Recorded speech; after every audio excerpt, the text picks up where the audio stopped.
Our computer has memory component. This memory has addresses. These addresses can store data. In order for us to refer to these addresses, we use variables that we give them names. So let's open our code editor to learn more about Java variables. Create a new project. Let's give it a name.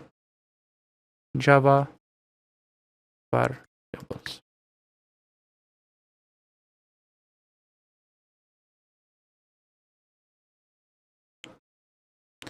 Okay. Now let's create our class.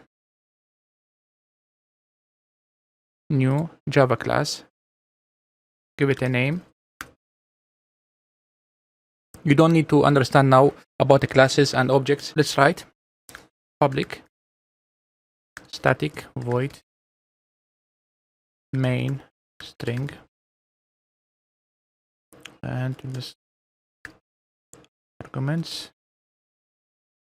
Let's talk about the literals. Okay, literals are representation of a fixed value.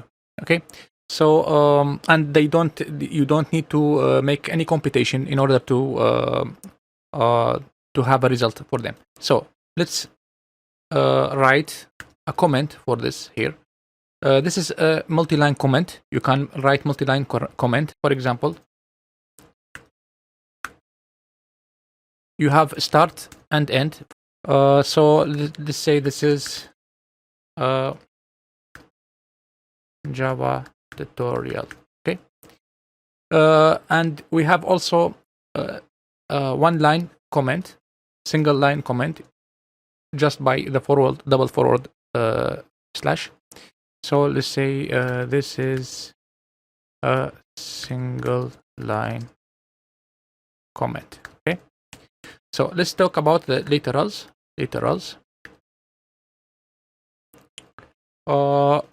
First, we said that they are a representation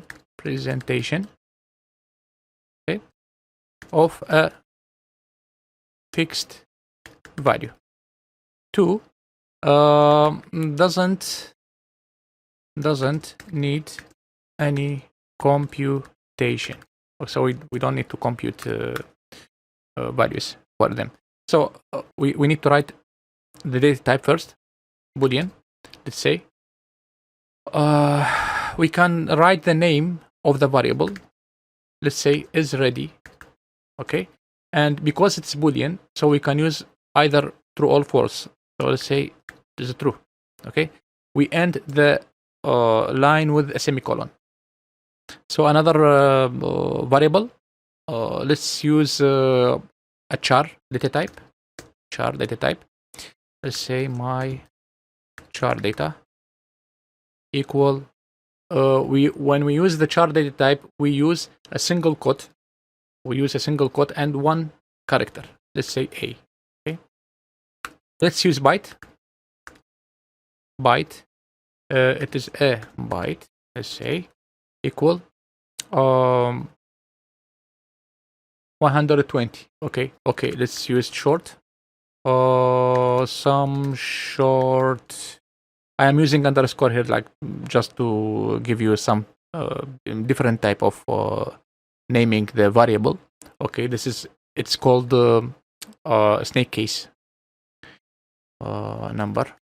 Okay, so equal 556. And here, when we see a small letter and capital letter and small letter, capital letter for the words, it's called if it is started with the small letter, so it is a small camel case. If it is like a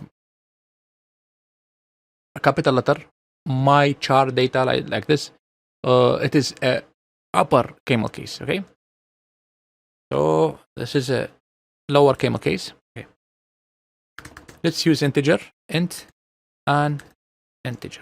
Okay, so like 1 2 3 4 5 6.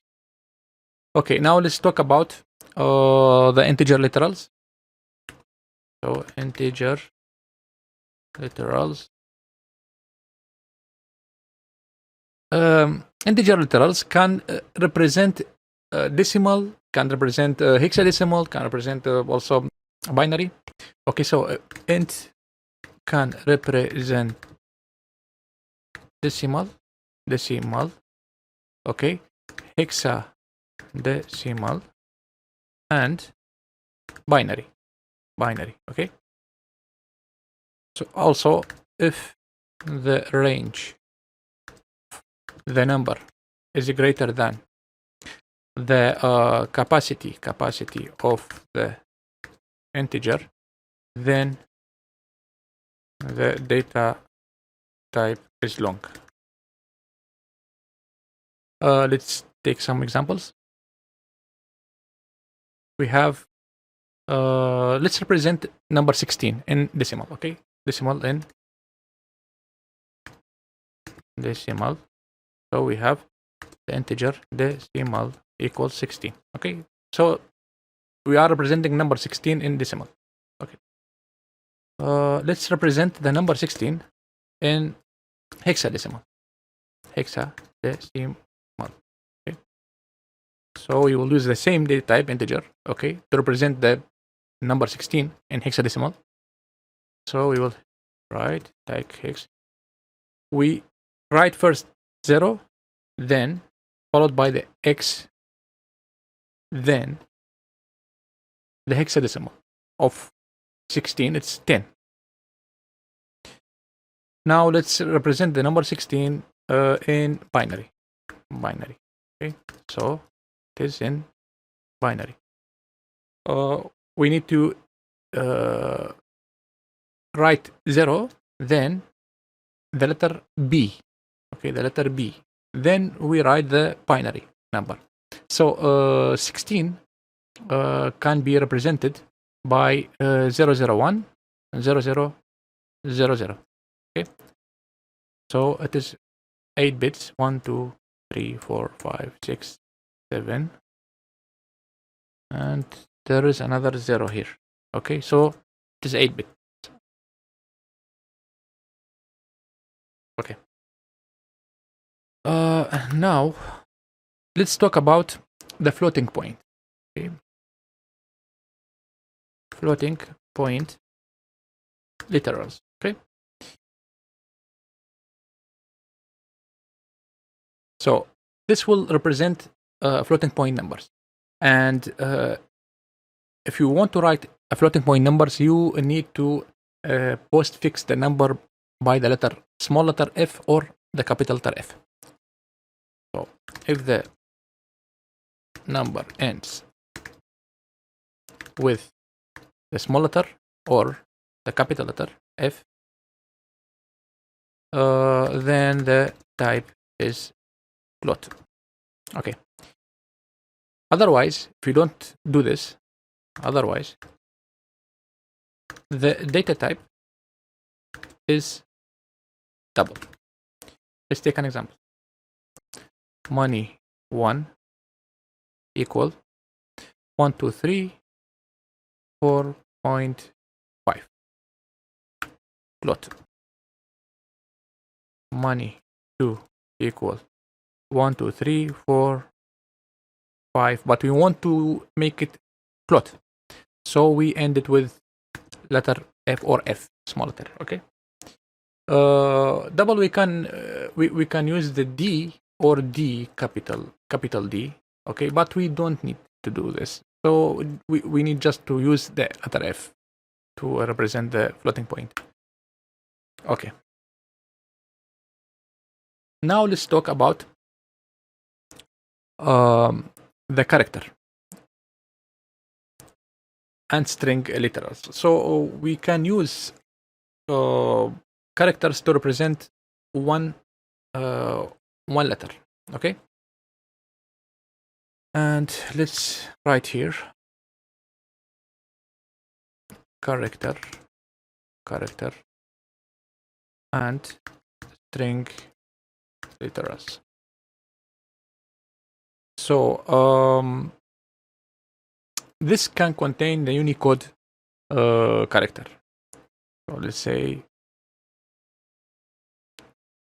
a char can contain a Unicode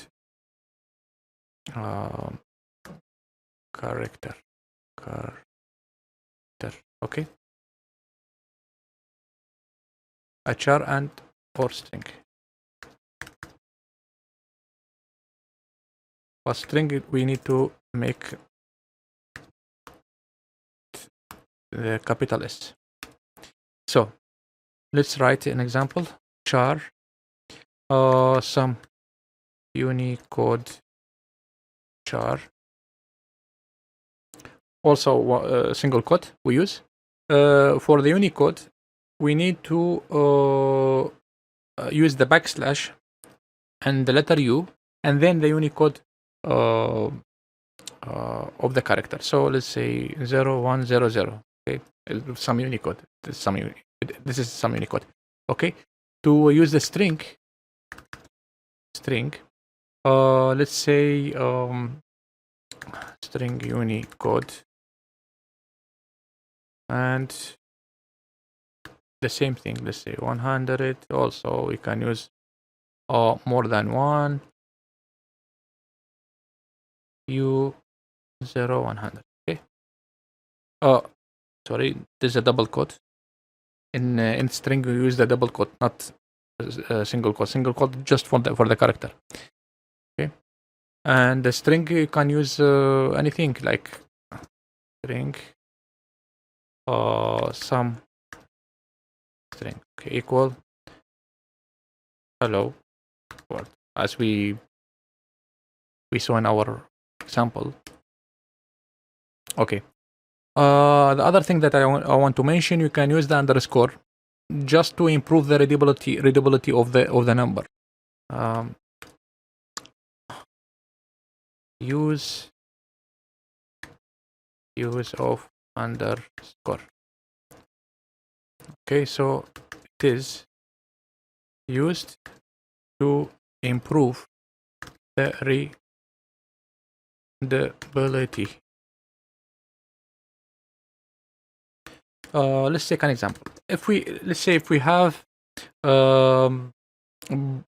binary, okay, binary number. Let's say 4 bytes. Okay, 4 bytes. We said that the binary use the underscore. We use the underscore to separate them. Okay, it is the same, but just it will improve the readability. So we know that the first byte, like 0000, 8 zeros, and the second byte is 8 of number 1, and the third and the fourth. Okay, let's say we can represent the hex 4 bytes. Okay, A, B, C, 1, 2, 3, 4, 5. Okay, so we know that the hexadecimal 2 digits represents 1 byte. Okay, so we can separate them. Like this. So we know that this is like a byte, this is a byte, and this is a byte, the other byte. Okay, I hope that you learn a lot from this lecture. Okay, and see you in the next lecture. Thank you.